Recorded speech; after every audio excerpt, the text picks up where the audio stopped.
Lalu apa yang bisa dilakukan pemimpin negara-negara pendukung kemerdekaan Palestina untuk menekan Israel? Siapa yang akan memainkan peran kunci untuk mendorong Israel mengakui kemerdekaan Palestina?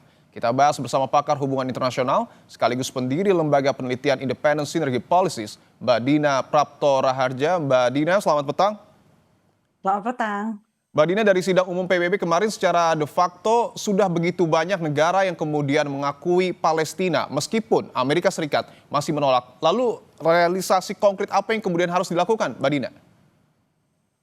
Pertama tentu Israel sendiri ya harus firm, harus tegas memang menerima ada peranan dari negara-negara eksternal untuk status Palestina di wilayah mereka, di wilayah itu. Jadi kalau sebelumnya Israel mengambil peran main hakim sendiri gitu ya untuk mendapatkan apa yang dia mau, sekarang jelas negara-negara dunia menginginkan peranan yang lebih besar buat negara lain menentukan nasib Palestina. Bagaimana kemudian untuk mewujudkan hal itu, Mbak Dina? Karena kita tahu bahwa nampaknya juga Israel sampai dengan saat ini masih dalam tanda kutip keras kepala untuk kemudian tidak mengakui Palestina. Betul. Dan mengambil alih wilayah yang sudah diduduki oleh Israel itu tentu bukan pekerjaan yang mudah. Kalau dilihat dari perkembangan berita di Israel, kelompok garis kanan yang notabene tentu saja adalah pendukung dari Perdana Menteri Netanyahu itu masih fix ya, masih tetap ingin mengambil alih wilayah Gaza sekaligus juga wilayah tepi barat itu mereka ingin juga diambil full begitu. Meskipun Donald Trump sudah mengatakan tidak gitu ya Amerika Serikat jangan sampai itu terjadi, berarti masih ada aspirasi dari wilayah Israel untuk tetap kekeh ya, Betul. kukuh pada kemauan tersebut. Bahwa kita tahu juga sejumlah negara Eropa bahkan Inggris juga nampaknya sudah mulai mengakui Palestina tetapi Amerika Serikat belum. Apakah artinya negara-negara ini harus mendesak Amerika Serikat untuk kemudian mendukung Palestina? Memang harus begitu, cuman masalahnya semudah itu atau tidak.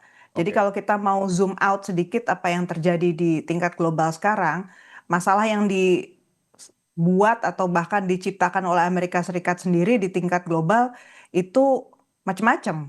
Jadi saya kira yang ada di kepalanya Presiden Amerika Serikat sekarang bukan melulu hanya masalah Timur Tengah Oke. atau Israel Palestina, tapi dia punya ada agenda Cina, ada agenda Rusia, ada agenda Uni Eropa, dan semuanya itu belum ada yang dealnya fix.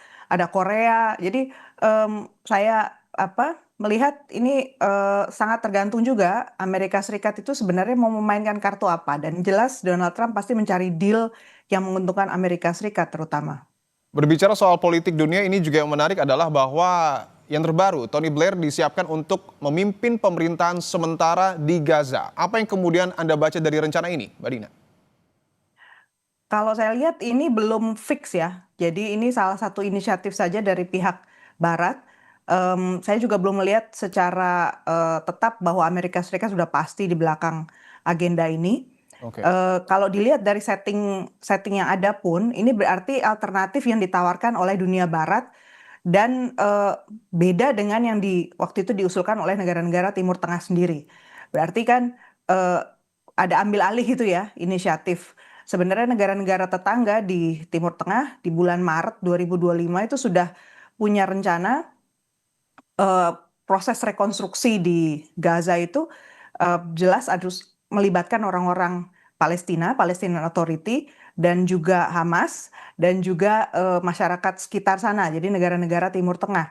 Tetapi kalau dalam rencana Tony Blair ini justru sebaliknya kan, Palestinian Authority, Hamas sudah pasti nggak ada, setidaknya secara temporer, dan Hamas akan dilucuti persenjataannya. Karena yang Jadi ya, silakan Mbak ya, Dina. jadi artinya ini ada dua model yang berbeda masih competing plus lagi Amerika Serikat setahu saya juga belum mundur juga ya dari agenda rencana pertamanya dia 21 point plan itu untuk menciptakan proses perdamaian tapi versinya Amerika Serikat. Oke, menurut Anda siapa yang memiliki peran penting ataupun posisi yang paling kuat untuk kemudian mendorong Israel agar juga mengakui Palestina? Negara mana, Mbak? Yang pasti Amerika Serikat, tapi juga Inggris itu punya Oke. peranan penting di sini. Kalau negara-negara Eropa yang lain saya lihat belum ada yang bersuara ya. Padahal penting juga mereka bersuara.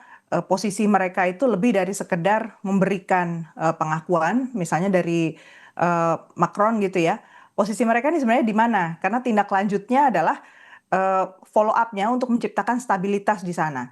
Otoritas manapun yang diberi kepercayaan untuk berproses ya, menciptakan governance yang baru, tata kelola yang baru, itu harus mendapatkan kepercayaan dari bukan hanya orang Palestina, tapi juga Israel dan juga negara-negara di sekelilingnya, karena stakeholder-nya atau pemangku kepentingannya kan di sana ya.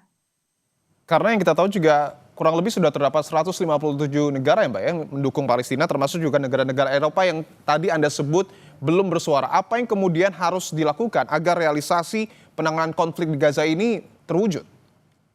Satu, senjata.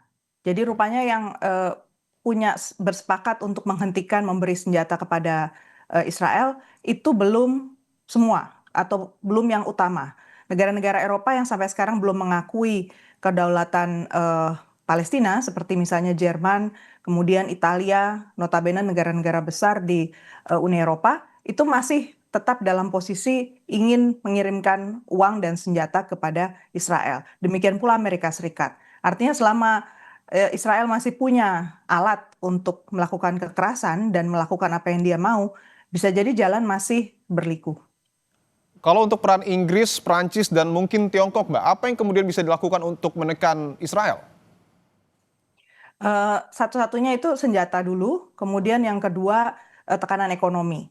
Jadi kita juga harus ingat bahwa yang kita hadapi ini bukan satu grup saja ya di Israel. Israel itu juga yang sedang berkuasa ini garis kanan. Kita tahu di garis kirinya Israel juga sebenarnya ada kelompok-kelompok Arab. Kemudian masyarakat Israel juga sudah cukup banyak yang menunjukkan tindak apa sikap tidak setuju terhadap Netanyahu. Jadi kalau kita mau menggunakan berbagai macam cara untuk menekan Israel, sebenarnya kita harus masuk dari berbagai lini ya. Oke, tadi Mbak Dina juga sempat menyebutkan bahwa salah satu langkahnya adalah melakukan tekanan ekonomi. Konkretnya seperti apa Mbak yang bisa dilakukan oleh negara-negara yang kemudian sudah mendukung Palestina untuk menekan Israel? Israel itu merupakan mitra dagang penting untuk banyak negara di Eropa, termasuk juga dengan Inggris, termasuk juga dengan Amerika Serikat. Memang senjata itu salah satu produk utama mereka, tapi juga ada teknologi dan juga ada sejumlah barang mewah yang basisnya teknologi ya, yang diekspor oleh Israel. Sebenarnya yang diharapkan misalnya dari negara-negara Uni Eropa adalah mereka segera mereview dan menghentikan berdagang dengan Israel, sama seperti halnya mereka pernah memberikan sanksi kepada Rusia, mereka harusnya melakukan hal yang sama karena Israel sama-sama telah melanggar international law atau hukum internasional. Kenyataannya di sini belum nampak ada kesamaan cara pandang di antara negara-negara Uni Eropa, double standard begitu. Oke, mungkin ini akan menjadi pertanyaan terakhir Mbak Dina, bahwa kita tahu juga di sidang umum PBB, Presiden Prabowo menegaskan two-state solution. Sejauh mana pernyataan Prabowo ini akan didengar dan dipertimbangkan oleh negara-negara lain?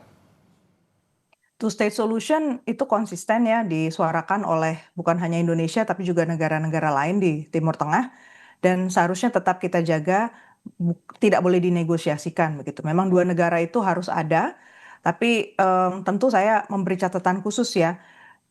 Hanya dengan memberi tempat saja itu kita tidak boleh memberikan impunitas kepada genosida. Jadi yang jadi catatan saya besar-besar di situ adalah kita nggak boleh memberi excuse untuk menjaga kedaulatan Israel karena Israel adalah pelanggar kedaulatan buat negara lain. Oke, itu yang kemudian harus digarisbawahi oleh pemerintah kita. Terima kasih Mbak Dina Prapto Raharja telah bergabung di Kompas Petang.